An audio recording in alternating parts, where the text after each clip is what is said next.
তিনি জিজ্ঞাসা করলেন, হে আল্লাহ, এ কে, নাম কি? আল্লাহ রাব্বুল আলামিন বললেন, এ তোমার সন্তান, তার নাম দাউদ। কি নাম?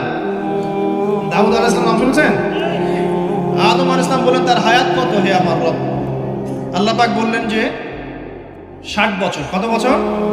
60 বছর। আদম আলাইহিস সালাম বললেন যে আমার হায়াত থেকে আল্লাহ তুমি তাকে আরো 40 বছর দিয়ে দাও। এরপরে দাউদ আলাইহিস সালামের বয়স হয়ে গেল 100 বছর। দেখেন, তো এই সময় আল্লাহ পাক সমস্ত, আচ্ছা এখানে একটা কথা বলে দিই, এই যে দুইজনের নাম পেলেন এখানে, আদম এবং দাউদ, ঠিক আছে? এই দুইজন নবীকেই কিন্তু আল্লাহ পাক কোরআনের মধ্যে আল্লাহর খলিফা বলেছেন। এটাও একটা কোইন্সিডেন্স, এটা একটা মিল কোরআনের। একটা কথা মনে রাখবেন যে কোরআনের একটা আয়াত কিন্তু আরেকটা আয়াতকে ব্যাখ্যা করে।